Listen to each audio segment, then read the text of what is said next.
We are all well aware of the suffering and evil in the world.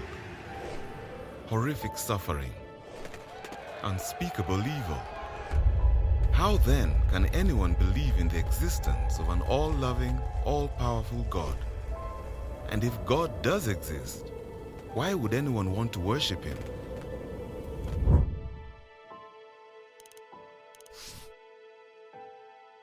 Epicurus framed the logical problem of suffering and evil like this. If God is willing to prevent evil but not able, then He's not all-powerful. If He is able to prevent evil but not willing, He is not good. But if He is both willing and able, how can evil exist? And if He is neither able nor willing, then why call Him God? In other words, it's logically impossible for God and suffering to both exist. But we know full well that suffering exists. Therefore, God does not. Is this a good argument? Let's look at it more closely. Are these two statements logically inconsistent? No. Here is an example of two logically inconsistent statements. David can't be both married and a bachelor. But there is no explicit contradiction between these two statements. So there must be hidden assumptions behind this argument that would bring out the alleged contradiction. Here they are.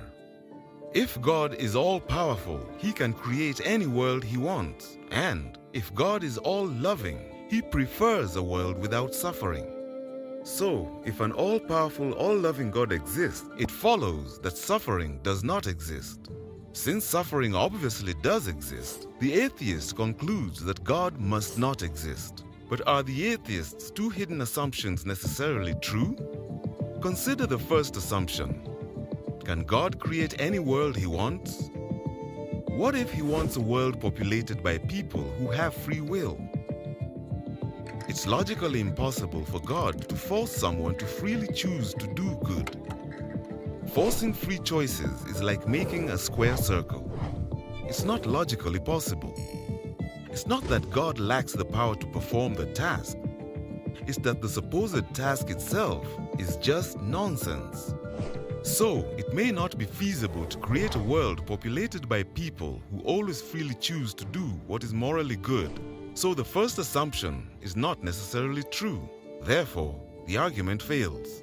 And what about the second assumption? Is it necessarily true that God would prefer a world without suffering? How could we possibly know this? We all know of cases where we permit suffering in order to bring about a greater good. If it's even possible that God allows suffering in order to achieve a greater good, then we cannot say this assumption is necessarily true.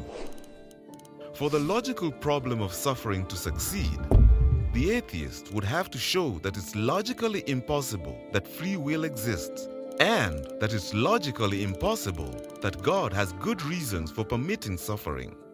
This burden of proof is too heavy to bear. It's quite possible that God and suffering both exist. This is why philosophers, even atheist philosophers, have given up on the logical problem of evil. We can concede that the problem of evil does not, after all, show that the central doctrines of theism are logically inconsistent with one another. Some philosophers have contended that the existence of evil is logically inconsistent with the existence of a theistic God. No one, I think, has succeeded in establishing such an extravagant claim. It's now acknowledged on almost all sides that the logical argument is bankrupt. But this is hardly the end of the discussion. We still need to explore the probability version of the problem of evil.